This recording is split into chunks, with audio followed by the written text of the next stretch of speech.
Hi everyone and welcome to the SwiftCase Productivity Podcast. My name is Adam Sykes, founder of SwiftCase, the professional productivity platform, and today I've got with me Craig McCarthy, development manager at SwiftCase. I'm Phil Whitby, developer at SwiftCase. Okay, great. So we were having a conversation the other day about how products and companies may be manipulating things and so on. So I don't know whether you want to kick off. I think this all started, I wanted to do a podcast about this topic because our printer, we wanted to print something, and one of the ink cartridges in the printer had run out. So I think it was like yellow, and the printer wouldn't allow us to print a black and white document, or it was. I mean, it may have. You were saying that there may have been ways around it, but it wasn't. It just had a warning message saying, ink needs to be replaced before printing can continue. And of course, when we looked at the price of the ink, it ended up being like £80 for like a full set of cartridges. The worst part about this, right, I'm very passionate about this, is that we wanted to print something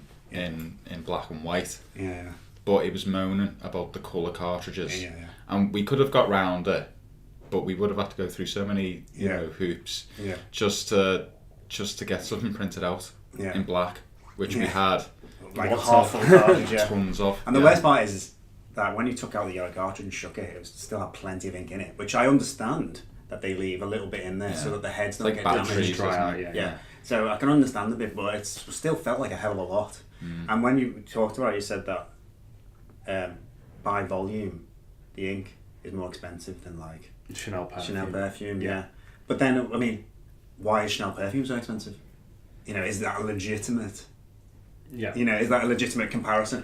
Like, what's going on with these manufacturers? How are they able to get away with gouging you so extensively? Yeah. And what can we as consumers do about it? I suppose that the difference, when we take perfume and ink as a comparison, is one's a status buy, though, isn't it? Well, ink isn't a status buy.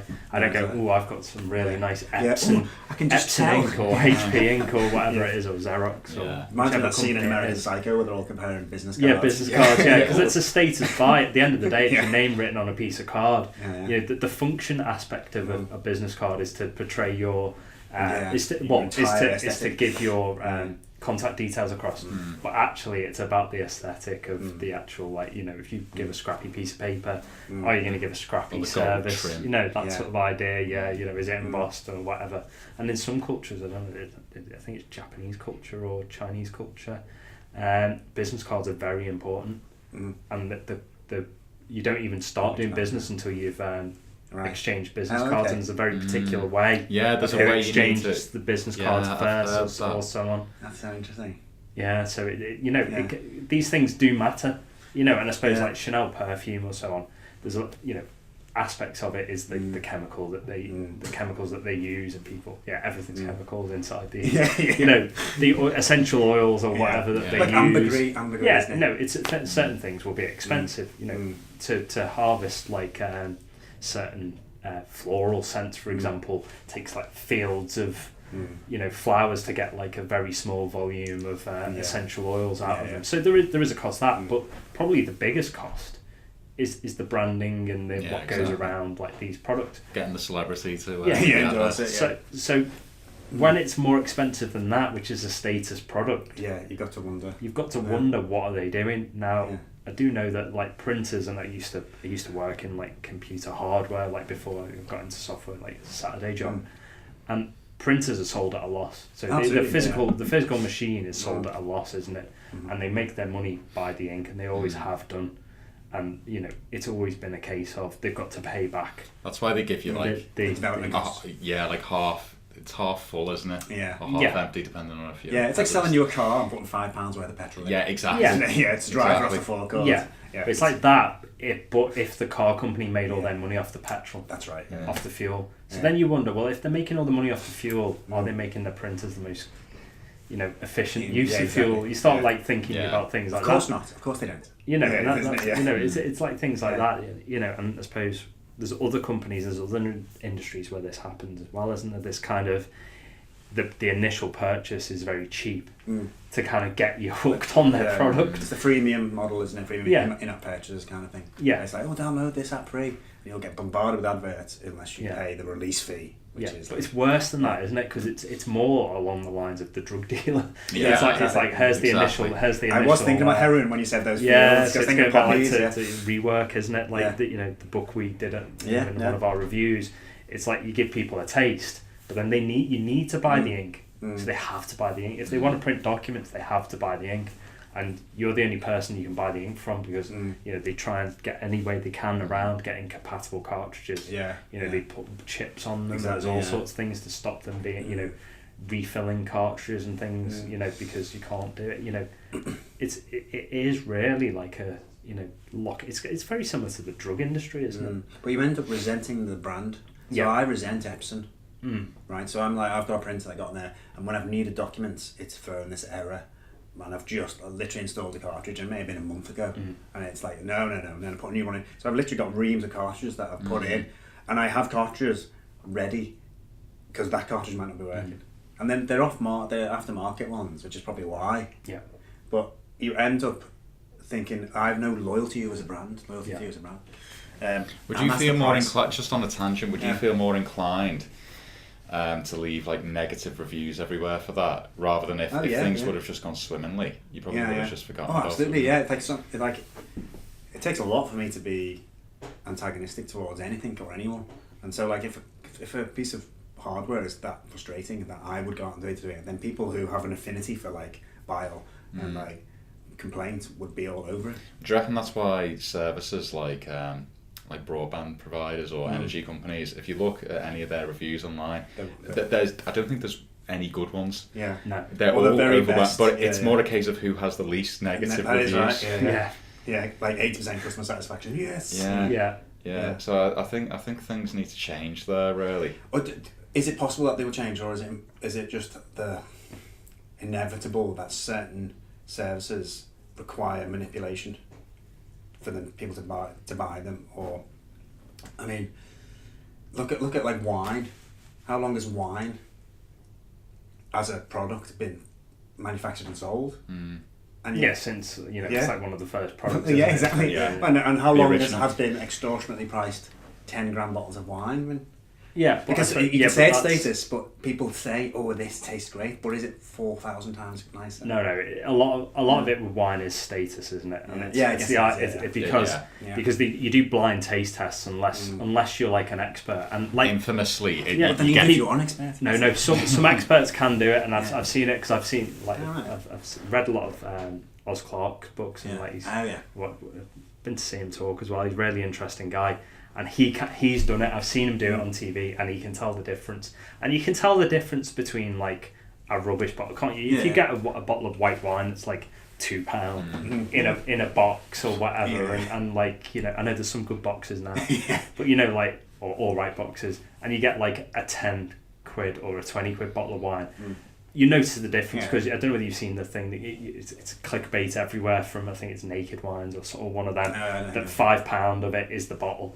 So basically, if you get a bottle of wine that's like £5, you've effectively paid for the glass in the bottle, the distribution, and like the amount of money that's spent on wine, like a penny. Whereas if you buy like a $6.99 bottle, you've immediately spent like a factor of 200. Yeah, exactly. So there is something in wine, but you are right. It's the rarity and the fact that you can afford to spend the £2,000 or whatever else. And people create scarcity, don't they, to do that, and you get people doing things like diamonds. saying. What's that? Diamonds. Yeah, you get diamonds. Yeah, diamonds are just like high pressurized coal, isn't it? Exactly. Yeah. Just get a lump of coal or a diamond. Same thing. My wife gets coal. Yeah, I was going to say try telling you. See that with technology as well, really. Like if there's a particular piece of tech that's come out, they throw it out there for ludicrous amounts. And they'll limit it, won't they? Because you need to queue up for the iPhone. You need to be on the waiting list for the Xbox One or whatever's coming out. You can't just go and buy it. So they create scarcity, and that drives up price. So that's probably a different way of doing it, of manipulating customers, of creating scarcity that doesn't really need to be, doesn't need to exist. There's obviously there's the scarcity of a natural resource that relates to higher prices. But then there's people like, is it De Beers, who sit on the diamonds? Exactly, or OPEC, who only release so much oil after so long, and they control the market by, they control the price. Artificial scarcity. Artificial scarcity. Obviously, we could just like drill all the oil and get it all out and sell it really cheaply, and we'd run out. So there is there's a flip side for that, and the same, I suppose, for diamonds as well. If they released all the diamonds, they'd be cheaper. Oh, there's more diamonds stockpiled than everyone would have 1,000 each, wouldn't exactly, and they'd be worthless. Yeah. So there is an aspect of that, but that's probably a bit different to the printer ink. Yeah. The printer ink is probably closer towards like the phone sort of system. Right. You know, you get your iPhone. You don't like iPhone and any phone. It's not iPhone. You don't buy an iPhone. Very few people will just go and buy an iPhone. You get a phone contract, don't you? Exactly. And you pay the it's a service, isn't it? Yeah, you pay the phone off after so long. And you know, I don't know which book it was in. It was one of the books I read recently where Apple were the first people who went to the phone companies and said, "We're going to tell you how to sell phones." Before that, phone companies told technology companies, "Your phone needs to do this." Whereas Apple went the other way and said, "No, you need to do this." And now phone companies basically you buy a phone on hire purchase, and they rely on the fact that you don't pay it off. Well, you do pay it off, but then you keep paying. So like after month 24, if you haven't changed your contract, it's all great. You know, then, isn't it? it's all, you know, it's like, you know, 100% profit. You know, or text messages, they're 100% they are, profit, and a bit, you know, they were something that piggybacked onto the, you know, an existing technology that was free to send, but they were charging you loads and or it's piggybacked on the signal, just the phone signal itself. So when someone's making a phone call, they're sending up texts at the same time. But from everyone. So there is this kind of issue of, you know, our companies being legitimate and but is it good for them open in the long run? That's the thing I'm interested in. Is it like if you're someone like Sky, for instance, or any cable that have gouged your customers for years with £150 contracts, you know, for 300 channels, which you will watch 3 of, but you're convinced that you need 12, 15 movie channels. Now, people are just drop them like that to go to Netflix. And now Sky probably, you know, what we're going to do, and they're going to have to change their business model, and them moving towards, I think Fox bought them, did they? I can't remember.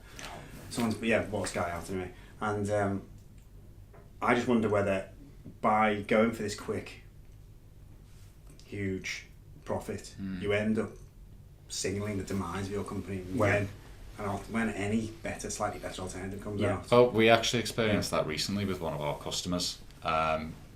So you worked with them, Phil, actually. We got started with them, and they came to us because they dealt with another company who, admittedly, they offered probably something slightly cheaper, but it wasn't that much cheaper actually, but with quite a big setup charge.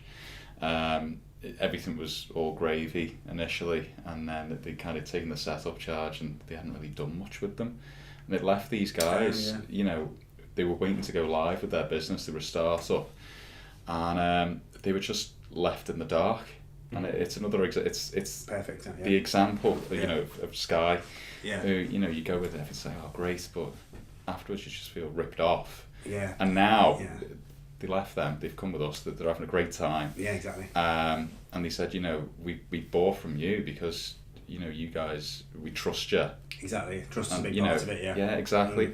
And also, the relationship has carried on after we've sort of taken the money. You know, that's the thing. And I feel like the others are, you know, the buggered really, because I feel like the negativity will spread.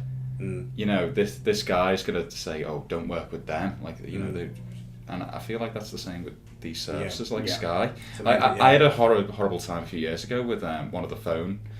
So I won't name which one it was, but one of the network providers, and they really just horrific to deal with. Customer service was awful. And now I just tell anyone who's thinking of going with them, like, don't bother with that. It's incredibly powerful as well, just one individual being dissatisfied. If it wasn't so toxic to the company, they wouldn't do so much to try and avoid that. A lot of companies go very far to ensure that individuals don't go away dissatisfied.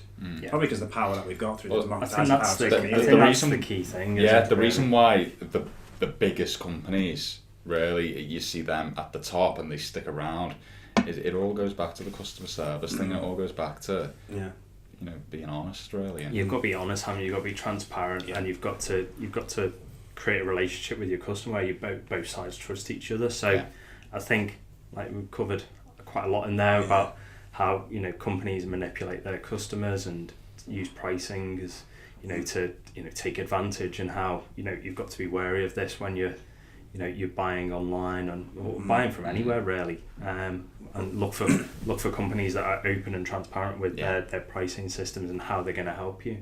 So hopefully you've enjoyed our podcast today. If you've got any comments you want to drop in the comments below about how you've had issues with customers or companies trying to take advantage, or is there anything else you want to leave a comment about, please do. Yeah, and don't forget to subscribe. And check us out on social media at SwiftCase UK, and also check out our website, swiftcase.co.uk. Great. Well, thanks for listening today. I'm Adam Sykes, founder of SwiftCase, the professional productivity platform, and we'll see you again next time.